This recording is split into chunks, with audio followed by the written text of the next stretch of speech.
dịka na-agbasi mbọ ike ime Anambra steeti ka ọ bụrụ steeti bụ akwa akwụrụ bụ ihe gọvanọ Chukwuma Soludo na ọchịchị ya na-enegara anya maka ndị Anambra Ọma Generation Council enwego ọgbakọ ha na ndị okwu ha na-adagbu am mana steeti mana kansụl ime obodo dị iche iche ka atụ alụ banyere ụzọ kachasị mma ga-esi wee kwalite ọdịmma nke steeti ya dịka gọvanọ anyị si wee nye ntụziaka ya bụ ọgbakọ bụ nke mere n'obi gọọmenti bụ nke dị n'Ọka. Ọ dọtara ndị isi oche nchere oge na kansụl ime obodo dị iche iche, ndị head of service nakwazi head of works department na kansụl 21 enwere na steeti a anọrọ jụgasịa ajụjụ gbagasịa ajụjụ ọnụ ndị pụrụ nnukwu iche nyere ndị sonyere ka ha nwee ohere ịtụ alo nke ha banyere ịkwalite ezi ebumnobi enwere maka ọdịmma nke steeti. Mana Okonkwo wetara anyị akụkọ a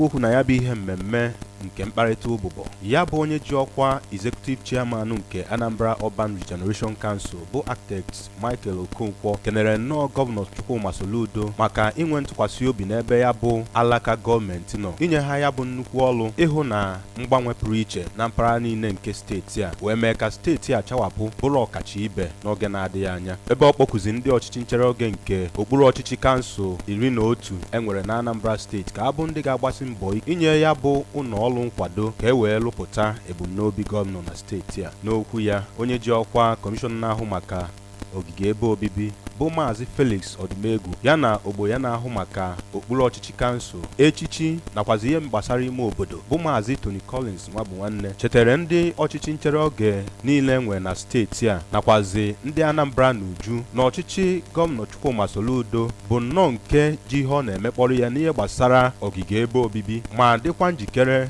ime ihe kwesịrị na ọ ga-eme ịhụ na Anambra steeti dị otu o kwesịrị ịdị ma bụrụ ihe ndị mmadụ ga-ebi na-enweghị nsogbu ọbụla, ebe ọ kpọkuzi ndị mmadụ ka abụ ndị ga-akwụsị omume dị iche iche nke na-ebute ihe ọghọm dị iche iche na gburugburu ebe obibi. Na-etunye uche nke ya, onye ji ọkwa managing director nke Ọcha Brigade bụ Maazị Celestine Anere kwupụtara na ụlọ ọrụ ya bụ Ọcha Brigade bụ nnọọ nke enyere iwu ka a bụrụ ndị ga-abagide ya bụ amụma site n'ịhụ na onye ma onye ọbụla nọ na Anambra steeti rubere isi nye iwu niile nke na-achị ogige ebe obibi na steeti a dịka gọvanọ steeti a nyere iwu ma kwue na oge ha na-alụ ọrụ ha na onweghị onye ọbụla ha ga-ene anya n'iru ọ bụ na ha alụchara ihe gọvanọ gwa ha ka ha lụọ. N'okwu ha dị iche iche, onye ji ọkwa onye ọchịchị nchere oge nke Idemmili North bụ Maazị Chuks Brown Igbo Anụa nakwazi ogbo ya nke Orumba South bụ Prince Neville Uchendu kọwara nnọọ ya bụ nguzobe gọvanọ Chukwuma Soludo guzobere ya bụ Anambra Urban Regeneration Council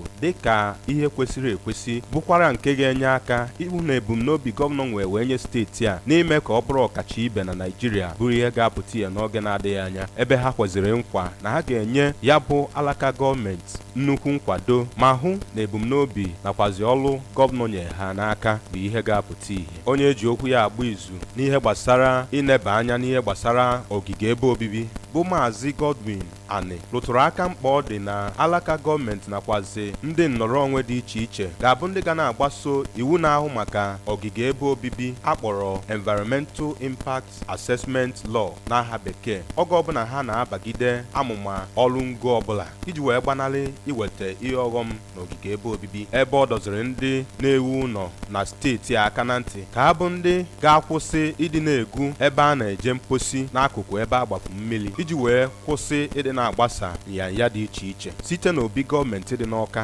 abụ m Emmanuel Okonkwo.